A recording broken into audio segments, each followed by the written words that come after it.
Good afternoon. It is time for another episode of the Shaun Tabatt Show, a podcast where I connect you with thought leaders from across the globe, digging into some of my favorite topics like personal development, marketing, spirituality, and pretty much any other shiny object that happens to catch my attention. Today, we're going to be focusing on that marketing passion. I'm excited to bring my friend Evan DiDio to the show today. He has developed an expertise in the YouTube, in the video, in the live streaming space. And I know for many of my author friends out there, this is a place that you are still growing. A lot of us went on Facebook Live and YouTube for the first time last year as we couldn't travel and we were trying to creatively get our messages out in new ways. And so a lot of us have tried live streaming and doing more video, but it's maybe not a place that we're completely comfortable yet. As we look ahead to how the landscape has changed in terms of conferences and events, a lot of us are traveling less, yet we still need to get messages out there. We still want to teach. We still want to share about the books that we are publishing and stewarding. And, in addition to podcasting, video, whether it's live streamed or whether it's post-produced and then shared, that is a great and effective way to do that. And my hope is that this conversation today will empower you, that will give you enough ideas and kind of some tips, tricks, maybe some basic tools where you can step out and start doing some of this on your own and start reaching the parts of your audience who would love to hear from you on video. And I can say for myself, I've been podcasting for close to 10 years now. Audio production, total comfort level for me. I love doing it. It's easy. But when I started at Destiny Image about 2 years ago, they challenged me. They're like, Shaun, we want you to do every single piece of content that you do, both in audio, but also video. And I'm going to admit that was not something I was completely comfortable with. It was not a space that I was used to being in. And so for the past year and a half plus, I have just been doing more and more video content and developing the skills and the comfort level of doing that as well. So a lot of you look at me to go, but Shaun, you've been doing media in the Christian space for close to a decade. That's true. But doing video and live stream, that was new to me. And so I had to learn from people like Evan and others to figure out how to do that on my own. And that's what I want to do for you today. Just like I had to learn, I want to help you learn how to do it well, how to be effective, and how to get your message out there in a new way. So give me just a moment here. I'm going to bring Evan into the live stream. Evan, it is good to see you again, man. Welcome to the show. It is so good to be here. And I just want to say to the people watching, after you watch this, you will have no excuses to get started and to start reaching new people. But I'm pumped. Let's do this. All right. It is going to be fantastic. I think the place I'd like to start, Evan, is just give us a little context for your journey, how you got started with YouTube. You've partnered with your dad, who's a good friend of mine, and you built a channel from nothing into something quite fantastic. I mean, I can say as a publisher, when somebody goes on the different channels that you guys are putting content in, it blows up. People buy books, people get excited. And there's a whole journey to get to that point where something goes up on a channel and there's this ripple effect where all of a sudden people start going to Amazon and buying books and subscribing and hitting up websites. So that's where you're at now. Give us a little insight. Tell us a little bit about the journey of where you started and what it took to get to where you guys are now. Well, I'm excited to talk about the journey. I think it's kind of an interesting one. So I was in a band. I'm a guitarist, singer, and I wanted to learn Hold My Hand by Hooting the Blowfish. Come on, somebody. I don't know if you go back that far to the 90s, but... Oh, I remember. You remember? I'm not old enough to have been there, but, I like the song, and I was going to do it in a band, and I looked up on YouTube, rarely looking stuff up on YouTube, but I wanted to learn the guitar solo. So I looked that up on YouTube and I couldn't find a video. I thought, this is super weird. So that encouraged me to start my own YouTube channel. And I learned the guitar solo by ear, posted a video about it. That video crossed 2,000 views now. But back then I knew nothing about cameras. I used my phone in selfie mode. I mean, the video looks awful. You can even go and see it on my YouTube channel if you want to. Look up Evan DiDio. Go search by oldest, and you'll see it there. It's actually kind of funny to watch.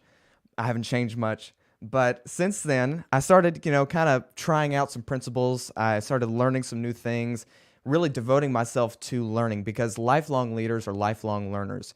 And so every time I take a shower, I would be listening to a podcast, listening to a video, doing the dishes. I'm learning something. I'm learning about the new camera. I have no idea what they're talking about, but I'm listening to it. And that really got me on the track of videography, social media. And one day I asked my pastor, I said, is it okay if I try something on the YouTube channel? I don't know exactly how this is going to work. And he said, yeah, sure, do whatever you want. And so I went on there.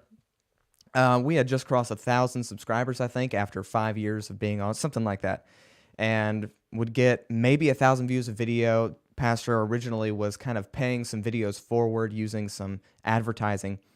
And I went on there and I changed the thumbnail, the title, the description, and tags, and we're going to talk about that on one video. That video today is our most viewed video since I changed all that. And to be real honest, I don't like the thumbnail, but I started. And here's the thing, you got to get started. You got to press record. You got to work on your thumbnails. You got to get started today. Somebody said, well, the best time to start posting videos on YouTube was 5 years ago. Well, the second best time is today. So I want you to get started on YouTube, because once we did that, everything took off. And about a year ago, we found ourselves seeing that YouTube is a huge opportunity for reaching new people outside of our four walls, outside of our community. And we took it very seriously, and we told our congregation, listen, this is powerful. We want you watching the entire videos all the way through. We want you commenting. I hope you're commenting on this video, letting us know where you're watching from. Liking this video. We told our congregation to go on and like and share every single video we do. And everyone took that initiative, and things started building and building. And we started an interview show a few months ago, and that's how we met Shaun Tabatt and Destiny Image and this great community of people. So that's kind of where we're at today. And now we are working on other platforms, starting podcasts and kind of increasing our reach on several other platforms. Yeah, I find it funny. I've been working hard to get comfortable in the video and the YouTube space, and you guys recently joined the Destiny Image Podcast Network, and I'm working with you to launch your podcast. You actually have your episode 0, your trailer episode, and 2 full episodes. Those are all out. So head over to destinyimage.com/podcast, and you can see all the podcasts that are on our podcast network. I really like the idea of giving yourself permission to start. I like the story you shared about you took that first video, and were you to reshoot that today, you wouldn't use your phone in selfie mode to do that. And I always like to remind people, it's like, when Evan started YouTubing, when Shaun started podcasting, we didn't know what we were doing. We were figuring it out as we went. Oh, totally. And you go back and you listen to or watch that old content, and you're like, oh, that's so awful, and it's so painful. But you're also like that when you're 200 episodes in and 500 episodes in, because you get better, you iterate, you learn, you get better equipment, you learn how to do things differently. And so Just like any pursuit, as you get towards that kind of mastery level, the 10,000 hours level, you get better, you improve. Also, a lot of times in terms of whether we're talking about podcasting or live streaming, whatever it might be, the technology shifts. I mean, the ability to do audio and video, if I contrast it for audio, what I had available tool-wise, 8-9 years ago was super difficult compared to today, where podcasting or even video, it's really, really easy to get started. I think the place I'd want to go next is just the basics of equipment, because this is a ditch I see for people who get into podcasting, where I'm like, I'm going to start a podcast, and then they're like, oh, look, Evan's got that great Shure microphone, I need that, and they'll start making this laundry list of all these things they need. And while I'm all for having great equipment, that microphone Evan has, you're going to want a cloud lifter. You're going to need a good board for that.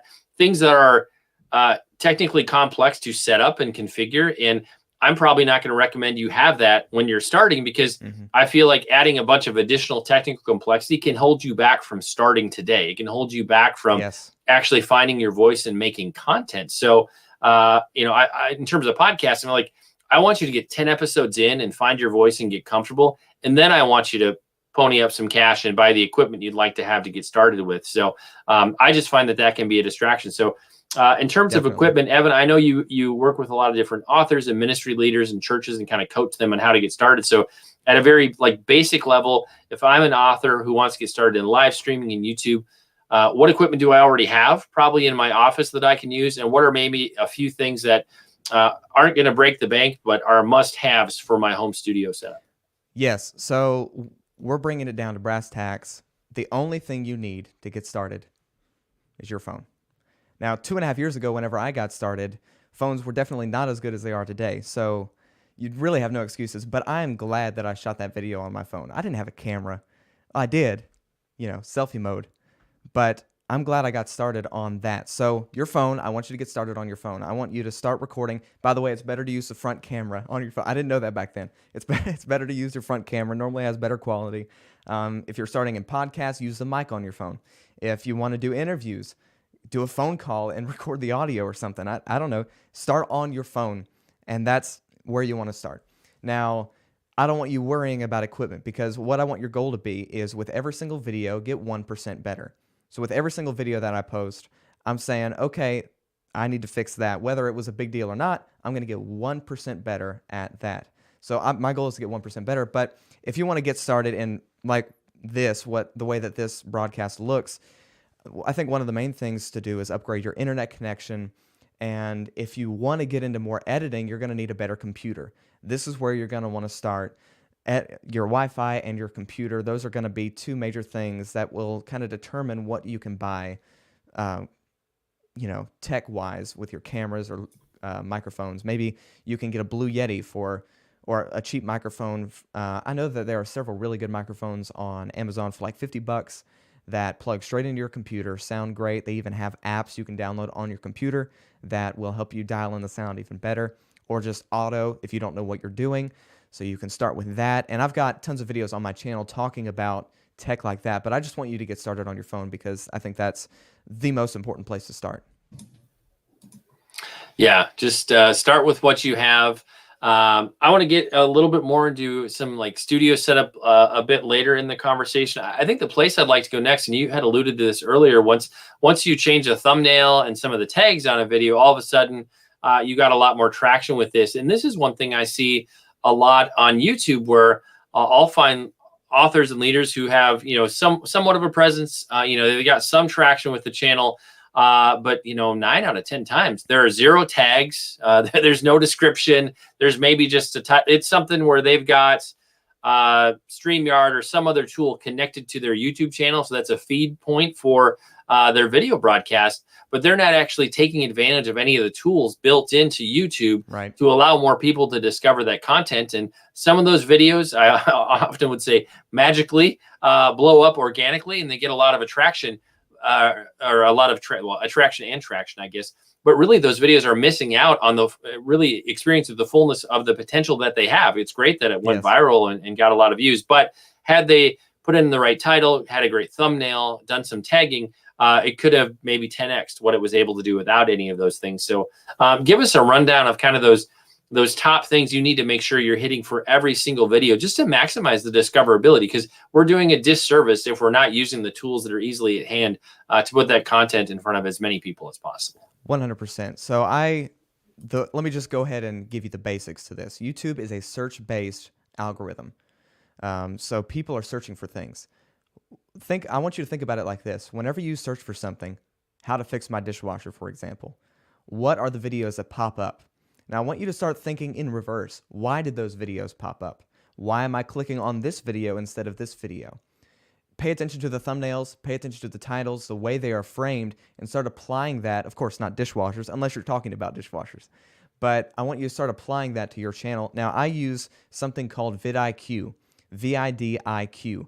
This is a keyword analyzer it's a Chrome extension. You download it onto your Chrome browser, and it enables you to, I think they're on Firefox too if you use Firefox, but it enables you to search what people are actually searching for. So if I look up church social media, say I'm talking about church social media, I'm going to see that has 1,207 views a month, 1,207 views or searches a month, I should say, and low competition. That's what vidIQ is going to tell me. And they have a free version. They also have a paid version. They don't sponsor me. I just really like their product. It makes it so I know what I can easily rank for. But let's take it back. What does rank mean? So let's go back to the dishwasher analogy. Whenever you search for how to fix my dishwasher, there are several videos that are ranking in that spot. So there's number 1, which is usually there because YouTube sees this as the most valuable video for answering your question. Then there's number 2, which is kind of, it just depends on branding styles, but they're ranking for that search term. Does that make sense? So they have it in their tags, they have it in their title, they have it in their description. And it's not like they are keyword stuffing. I'm not saying, find 10,000 keywords and put it all in your description. I don't even think that would fit in your description. But make it to where people can actually read through your description. It makes sense. Include some links in your description. And kind of what I like to do is have a description of the video, then have a few of the necessary links that I talked about in the video, and then have social links underneath that. And usually, I think I fill up about 1,000 characters in the description, about like that. The description of the video, maybe 200, 300 characters with important keywords in there. That's really going to help. And vidIQ kind of helps you see how much you've actually filled in. Also, the tags, I fill that up to 500 characters, as much as it gives me, with important keywords. I don't put random keywords that I know, like if the video is about how to fix my dishwasher, I'm not going to have a tag in there about My Little Pony Friendship is Magic, whatever that is. I don't know why that came to my mind.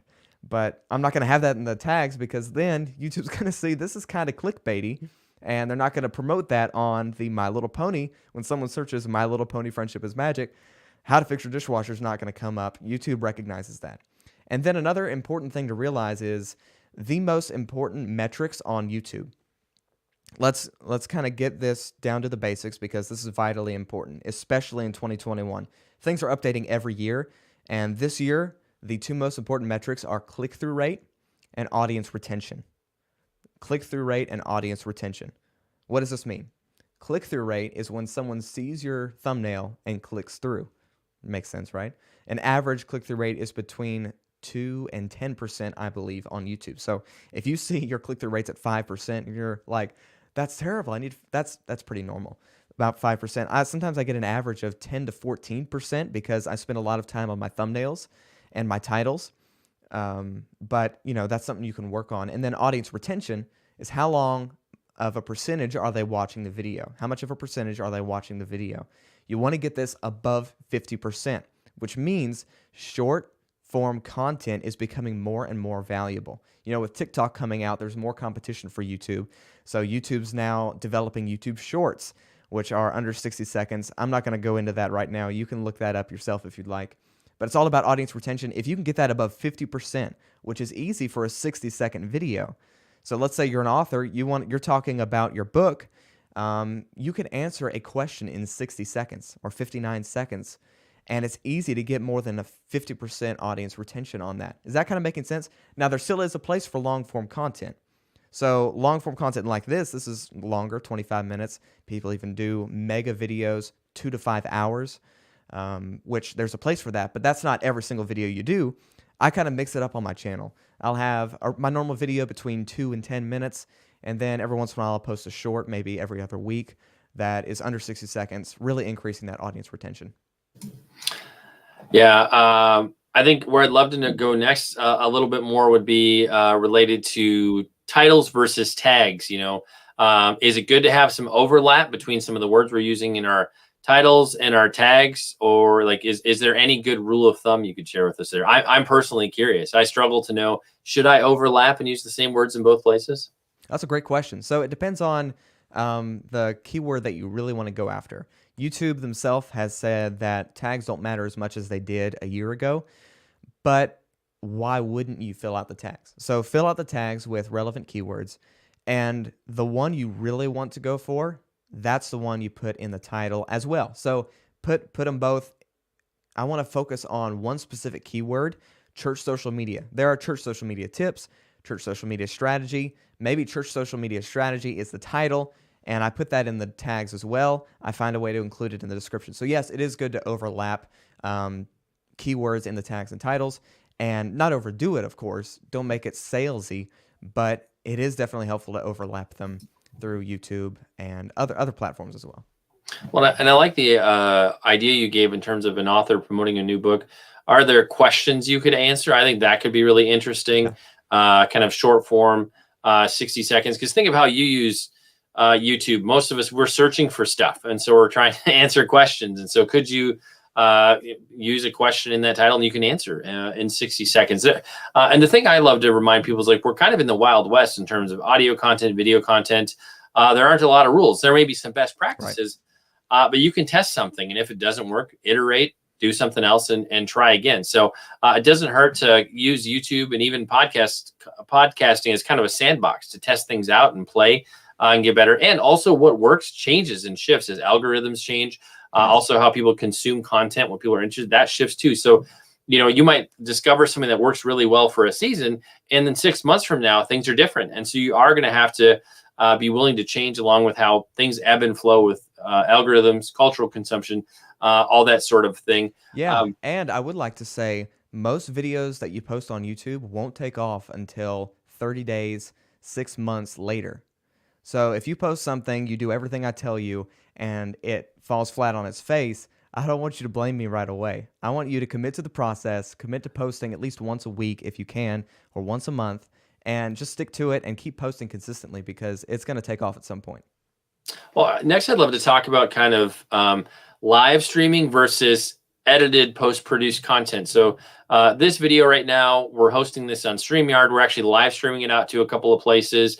I'll take the audio version of this and do some light editing and put it on my podcast next week. But there's a difference. So like using a service like StreamYard, I can kind of produce and sort of almost edit on the fly. I've got a lot of control of what you're seeing and what's going on, versus we could also take something like this and run it through Adobe Premiere or some other editing tool and do a bunch of stuff to it. And so those are two very different journeys for producing video content. So talk to us about what are some of the differences between just doing a straight up live stream, what I would often call a one and done, or doing content that, maybe you're streaming it, but you're going to do some post-production later, or shooting something that's completely off the grid and then you edit it and you put it out later once you're fully ready to share it with the world. Totally. So I want you to think about live streaming and pre-recorded videos in a very similar way.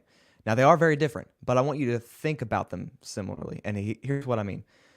I want you to plan out your videos before you shoot, of course, research before you press record, as I heard someone say. Research before you press record. So I want you to spend time. I mean, maybe you already know what you're talking about. So, just think about it and maybe you record the video. Do the same thing for live streams. Don't just go into it like, hey guys, I hope, is this working? Testing one. Don't do that on a live stream. That's one of my biggest pet peeves, I think. But don't tell anybody. But think about live streams as an actual video you are posting for people to watch years, months from now. Now, what I like to do is use a countdown timer. Pros and cons to using a countdown timer. But the way you do this is if you use a countdown timer, be sure to cut it out once the video is done on YouTube. You can actually trim it down in YouTube. Those are things to think about with editing on YouTube. That maybe is another topic for another day, but live streams and pre-recorded. So both can be based off of people's comments and questions, but live streams are amazing for engagement, and you'll find, especially on YouTube, live streams are very powerful. Live streams, while you're live, you're actually ranking for whatever you're talking about. Most likely, as long as you gave the right metadata, and I highly recommend working on a thumbnail before you go live, working on your title, working on your tags, working on your description before you go live. So when you go live, immediately the algorithm knows exactly what the video is about. And I see a lot of churches, authors, social media people that do this, and it's just live stream 3/19/2021, and that's what it's called, or Q&A 3/19/2021. Don't do that. Don't include the date at all unless it's very relevant to the topic of the video.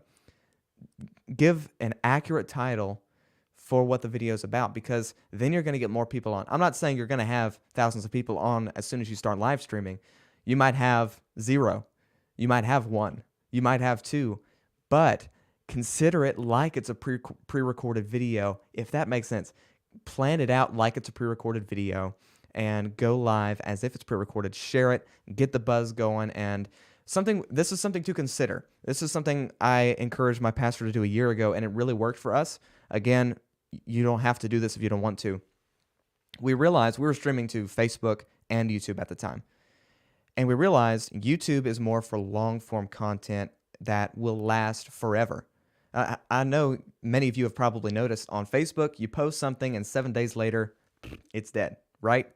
YouTube is meant to, it might be dead immediately, you might think it's dead, and then 6 months later, down the road, like I mentioned earlier, it takes off. It's about evergreen content that you can post a video today, and people will be watching it for years, as long as YouTube exists, basically. So we were thinking about that, and we thought, okay, what's more powerful, Facebook or YouTube? Well, in that sense, YouTube is powerful. Now, of course, Facebook is great for engagement and for a lot of things, and for live streams especially, great for engagement. But YouTube, that has longer reach and will continue to reach people. So what I suggested was, we had 20 people watching on Facebook and 20 people watching on YouTube, and we could double our effect on YouTube if we cut out Facebook. So we cut out Facebook and started streaming just to YouTube. Requires less internet bandwidth. You get more people on the stream. It's easier to manage. And that's just something to consider. Again, don't necessarily do that unless you think it applies to you. But we started doing that, and things really started taking off on YouTube because we doubled our views. I mean, YouTube sees that, and they appreciate it. Live streams are great for audience retention, like we talked about earlier. So there are differences to pre-recorded and live streams. I recommend doing both. What I like to do, and I haven't been doing this very often, but I go live once a week on my channel, and I post at least one video a week on my channel. So that's kind of how I work on the content there. I don't know if I answered your question like you wanted me to, but... Well, I feel like we gave people some good nuggets. So either way, we accomplished something worthwhile. And I would say too, in terms of all of this, like it's developing a comfort level. Again, I'll go back to my 10 episodes rule. It actually takes some time to kind of step into that character, that persona. I feel like when we get in front of a camera or in front of a microphone, at first we're like, hello, testing. And I feel like we've seen people do that in movies so many times that we feel almost obligated to do it. Mm-hmm. And it's fine to be goofy, I guess. But if you do silly stuff like that, or, you have this like live stream going for like 30 seconds before you step into it, it's just really awkward. And you actually get out of the window of time where somebody's going to watch it. Like they'll pivot away to something else because they're like, oh, this isn't going anywhere. In terms of capturing somebody's attention, you got a very small window of time, like literally seconds to draw them in, or they'll move on to that next piece of content. There's just too many shiny objects out there. I love what you talked about in terms of preparation and planning. I feel like that's one of the things that people don't understand. So, there are those who are gifted who can just off the cuff do amazing content, and that is a skill set and ability. Not all of us have that. Even if you are gifted at that, a certain level of planning and preparation is always going to be great, because it's if something goes awry in the conversation or just doesn't go where you thought, having it planned, being prepared, you're ready to overcome any problems you might have, or you've got a range of things you can talk about or might want to talk about. I'm thinking more from the interviewing context, but like anything in life, a high level of preparation will always pay off, regardless of what you're doing. So you can always try to fly by the seat of your pants. You will have some content that will go viral, some stuff that will do well. I feel like if you pull back a little bit and do a higher level of preparation, the overall quality of your content is going to go up, and you will have more content that tends to do better. And so you're going to have to pick it. Are you trying to do quantity or quality? There is a balance. There can be seasons where you do more quantity because you have to, but quality will almost always win out over quantity, in my opinion. I love that you brought up earlier about things that aren't just camera related. Having a good internet connection is super important. I've got a fiber optic connection here at my house. Really, I have very few lags with my internet, or the fact that your computer is important. So if you are using something, we're using StreamYard, which runs in our browser, but there are lots of other tools like Ecamm Live and whatnot that a lot of us are using for live streaming that can tax the heck out of your Mac or your other computer. So having a workstation that has robust enough hardware to manage the load for streaming, that's one part of it. Also, if you're going to do editing and need to render these huge files, these longer videos, if you have a junky computer, you got what you paid for. It's going to take several hours to render that video, versus if you've got a sufficient amount of RAM and a nice video card and enough processor, you're going to be able to render that stuff a lot faster. So there is a trade-off. You can edit and do stuff with, lesser computers, if you will, but you're going to have more program crashes and just frustration, and things are going to take a lot more time. And honestly, I'm a Mac guy through and through. I love my Mac. I've been a Mac guy for years for podcasting. However, and you'll like this, this past year, I just went back over to Windows because trying to, now, ironically, I was a Windows guy hardcore because I grew up in the software world. Mm-hmm. When I got into Mac because of podcasting, But in terms of being able to build, and hey, I'm an A+ certified computer technician. I love building gaming boxes and all that stuff back in the day. But to be able to do the level of editing I needed a Windows machine, because quite honestly, I couldn't afford the hardware on a Mac. I mean, it was like, do I feed my children? Do I spend $5,000 on the Macintosh that meets my needs? Or do I, upgrade the nice desktop I already have and, triple the RAM and add a nice video card? I could do that for a few $100s extra. So it all depends what you're trying to do. Whether you have a Windows machine or a Mac, you can generally do a lot of things in either case. So it's going to vary by how complex you're getting. But with so many things running in a browser today, Adobe products running on both Mac or PC, I'm almost leaning more towards PC, honestly, just for ease of cost for the hardware. You can get a very nice Windows machine for a fraction of what you're going to pay in the Macintosh world. So that was a weird tangent. I hope it was useful for all of you. No, totally. As long as you're talking about PC being better than Apple, I'm good. You're all for it. Yes, all of my Mac loving friends are like, Shaun, you've gone back over to the dark side. I can't win. I'm going to keep a foot in both worlds. I did use my Mac last night to respond to the Facebook feed for the masterclass I was leading. So we managed the whole session on my Windows machine, but I did use the keyboard on my Mac to type comments. So it wasn't completely out of the loop. It just wasn't doing anything all that. No, keeping your feet in both waters is okay. But whenever I show like a Mac user's like, oh, you have PC, I just show them my computer, which is like one of the best computers you can get that's PC. That is probably $2,000 less than its Mac equivalent. Right. I mean, it is a good chunk of money, but I talk about that in my live streaming setup for churches that I did video on my channel. So if you want to check that out, you can. But this is a good computer.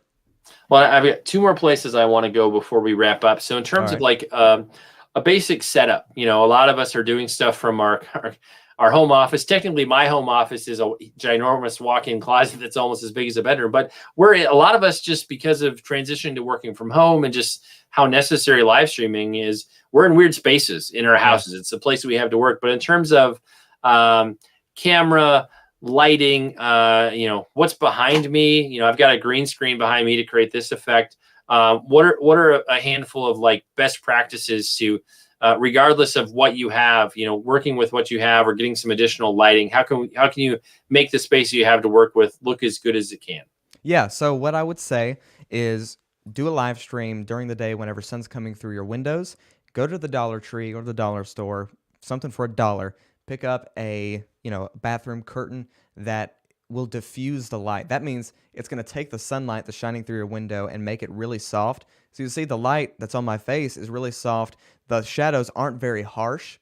You'll notice like it's a very soft drop off. Now, if I were to just turn on a straight flashlight and shoot it, it would look like harsher shadows, more like sunlight. So putting that in front of your window, very practical. That will immediately make your videos look better. I mean, you'll be surprised whenever you try it. Sit in front of a window, maybe kind of at an angle. Like you'll see I have a little bit of shadow on this side of my face, and mostly this side of my face is lit up. That's more of a cinematic thing. You don't have to do that. I just enjoy doing that. So you pick up a curtain of some sort that will allow light through it.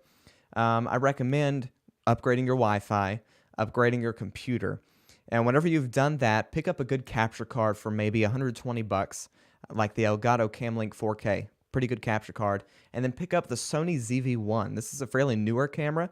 Comes in around $700, I believe, with it.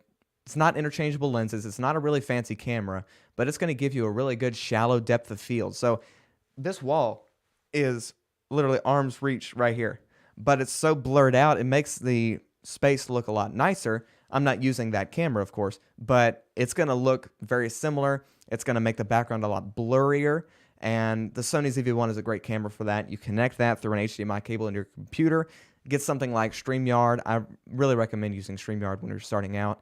Fairly easy. Set up a YouTube event in YouTube, which I'll be talking more about that on my channel. Stream from StreamYard to that event, so you can change your thumbnail and everything on the event even before you start streaming. Go live, and it's going to look great. You're going to feel good about the way it looks, and that's a very simple setup, under $1,000, I believe. If you really want to do it, that's under $1,000. If you want to spend more money, just message me, because I am very good at spending a lot of money. Yes, the amount of money you can spend on video hardware and audio hardware is pretty much endless. Yes. And on the one hand, Evan and I recommend you start with what you have in front of you to begin with, but over time you're going to want to scale up and do things a little bit better. So I'll throw a couple things out there as well. The Elgato capture cards are phenomenal. I've got the I'm 4K, using one right now, I think, or maybe, I don't know. USB to HDMI, allows you to connect a DSLR camera. Very easy and pretty turnkey way to connect a nice camera into your computer. I like for the camera I'm using for this stream. It's an external USB Logitech camera. I believe it's from the C920 series. So this particular camera is like 6 years old, and it still does 1080p, which is what I need. And so if you can get a camera that does 4K, by all means get that. But as long as you can do 1080p, it's going to look pretty crisp and pretty fantastic. Just the lighting is the most important thing there. Like you could take a $30,000 camera with bad lighting and it's going to look terrible.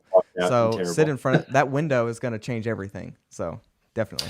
Yeah. And I would say just like anything else, with a camera, you get what you pay for. So if you get a $30 camera, you're probably going to get a $30 experience. I think a lot of the mid to high level, like even the Logitech webcams, you're going to pay anywhere from probably $60 up to $200 if you get their top end 4K camera. I would recommend going with a name brand. There's all kinds of junk knockoff webcams out there. You're going to have challenges. Get something that's a brand you recognize, something that I think you could really believe in and trust. Like Evan said, lighting is critical. I'm not actually, it's daytime here in Illinois, so I've got enough lighting. I actually use some photo lights with soft boxes that works well to light the space that I'm in. But there's a wide range of lighting options out there today in terms of LED lights, things that you can use in the studio. I think the last place I would like to go is talking about promotion. So, you can make a podcast, you can make a video, and it's not Field of Dreams. If you build it, they're not just going to show up and come. So, there's titling, there's tagging, there's descriptions, there's doing all the right things. But then there's also that promoting things after the fact. When we're creating content, Evan and I are both pushing our content on Facebook and maybe Instagram or Twitter or other channels that we are connecting with an audience in, or putting stuff on your website and out to your email list. And so you have to remember that, whether it's on YouTube or Apple Podcasts, wherever your content is, that's sort of on the one hand, it's a destination to arrive and consume that content. Also, those are gateways into the Shaun Tabatt ecosystem or the Evan DiDio ecosystem. So we've got all these tentacles, like a negative sounding words, maybe paths that lead into where we have all these different ways that you can connect into our world. So you have to actually seed content into all of these different spaces to let people know about the great content you're making. And that brings people in, because I want people following me on Facebook and Twitter and Instagram, and subscribe to my email list, and subscribe to my website and all my podcast channels and YouTube channel. Because sometimes it takes 7-8 times to say, hey, got this thing. And, that then it's like, I do really need to watch that video or listen to that message. So you do have to seed it into enough channels. So I think the place I'd like us to land to wrap things up in terms of how you do promotion for your channel, your videos, besides the great stuff you're doing directly on YouTube, what are some of the other things you do in other channels to bring people into your content on YouTube? Yeah, so what I like to do is create a content formula. So we have YouTube at the top of our pyramid. Okay, we've got YouTube. That's where we're posting our main content. And if you want to get all that information, you subscribe to the YouTube channel. Then we promote that with several other platforms. So, of course, maybe you can have several tops of the pyramids. Maybe you have several pyramids. You've got YouTube, you've got your podcast, and both of those are fairly separate entities. And you kind of share those on different platforms, Facebook, Instagram. Those are different platforms to kind of share it on. But I want you to also think about this. Don't try to be everywhere all at once. It's going to be like you're chasing two rabbits. You're not going to catch either of them. So I want you to focus on one specifically, especially when you're starting out. Unless you have a team, unless you're ready to do this, I focus mainly on YouTube. I do some stuff on Instagram and a few things on Facebook, but YouTube is my main focus, and I share the YouTube on Instagram and Facebook. And then you want to think about, why would they follow me on Facebook? Why would they follow me on Instagram if they're already following me on YouTube? So if all you're doing is sharing, most likely they're not going to follow you on Facebook and Instagram because they already following you on YouTube. So why would they just want to get more updates, if that makes sense? So it's about thinking about the viewer intent.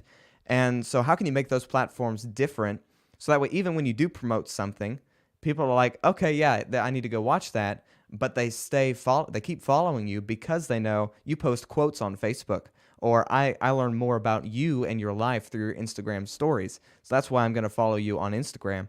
And I think that's important to recognize. So your podcast, your YouTube channel, those are your main entities. And then platforms underneath that you don't focus on as much. Maybe you post 2-3 times a week on Instagram or Facebook, and people know they can get inspirational quotes.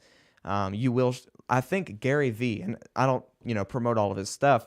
I don't actually listen to him, but I've heard that he talked about the 1-2 punch or something. He wrote a whole book about it.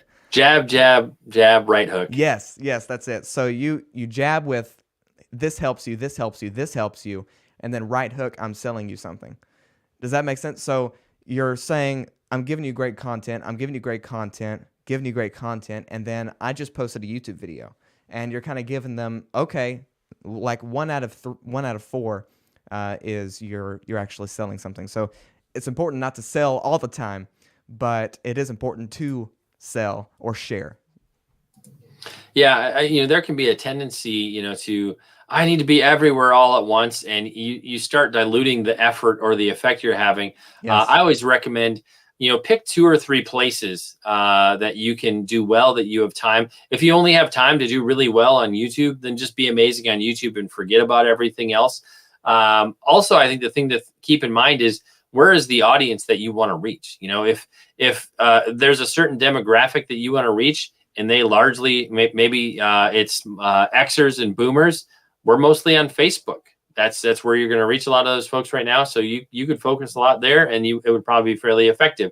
Trying to reach Xers and boomers on Instagram, maybe not as effective. There's not as many of them there. So you do need to be mindful. Or if you're in a certain niche, where are the other authors and leaders in your space speaking and reaching and building an audience? Those are probably some of the same channels you should be in. So you may want to do a little market research and think through it to help you decide. But certainly don't stretch yourself too thin to the point where you're just not being effective at all. And also, in terms of being too salesy, I think we all need to remember that people want to have a conversation. They want to be a part of a dialogue. And if everything we do is I'm always selling, or all my content is always like putting up a billboard to stop you in your tracks to get you to do something for me, that doesn't feel like a relationship. It feels like you're marketing to me. And so marketing that's received well today, it feels like it's not out of place, like it should be there. It's part of the landscape. It's part of the experience. So try, and this I actually think could tie into how you're titling things and, the show notes or the descriptions you're giving. You're making it part of the ongoing conversation, the dialogue about these different topics. It looks like it belongs. If it stands out because it doesn't belong, you're probably not going to draw people in to consume that content. So I guess last thing, Evan, before we wrap up, in terms of people connecting with you, discovering your work, where are some of the places we can find you on the web? Yeah, so YouTube is my main platform. I kind of not just advertise, of course. We just talked about this. Instagram is kind of, you get to see behind the scenes through my Instagram stories. I post a lot of things, like I just got my first car, that I posted that on Instagram, so you can connect with me deeper there. I do a lot of Q&A on Instagram, but YouTube is my main platform where you're going to see tons of videos for media directors, authors, people like you that want to learn more about YouTube. And not just YouTube, censorship, shadow banning. There's a lot of content coming out soon about other platforms that are YouTube alternatives that are really going to and I'm saying this, I'm kind of giving away my videos over the next few months, but YouTube could die in 2021. And I want you to keep that in mind. I mean, YouTube could die today. YouTube could have died a year ago, but things are kind of ramping up to where it's looking like things need to change, or else things are going to go downhill real fast. So you want to subscribe to the channel to learn more about that and to stay up to date on what you can do to stay ahead of the censorship. Yeah, and that is a real concern. A lot of you watching this are likely in the Christian media or ministry space, and we all have either our own experiences or friends who've had, as Evan mentioned, shadow banning, or just a lot of our content has been extremely throttled. If we look to the response we had to our content, it could be almost the same content from 6 months ago. The amount of traction we're seeing right now, it's dramatically decreased. And so that's a concern. I think one of the things we're going to see throughout 2021 is alternative channels and ways to distribute content growing. I feel like a lot of that happened piecemeal as people quickly tried to react to getting kicked off of all their platforms. Some of our friends and whatnot have all experienced that. And so some of those, what were alternative platforms, I think we'll see them ramp up and become more mainstream this year. And last thing I'll comment on, from a ministry perspective, this is a real tension for me, because I'm all for being in channels where I can trust that my content's going to be widely available. However, it doesn't mean I want to forsake Facebook or YouTube or any of these other channels, because I do want to have conversations and dialogue with people outside of the Christian bubble that I live and work in. And so that's very important to me. So don't, I saw a lot of people in the political season of 2020 be like, to heck with Twitter, I'm going to go to Parler, and they started closing down these channels they'd spent a decade or more building. That's really dangerous, because you're losing your voice into that community. So totally. Really take that don't take that lightly. You really want to steward what God's given you the opportunity to create, and you want to still be speaking into these places. Don't lose your relevance in those spaces, even if people don't always like what you are saying. So anyways, I will get off my censorship soapbox. That's a whole different long conversation. You got to be led. We could have don't abandon the ship unless God says abandon the ship. You know what I'm saying? Amen. Yeah. Amen. In the flesh, we want to abandon the ship, but God says, hold on, unless I tell you otherwise. Yes.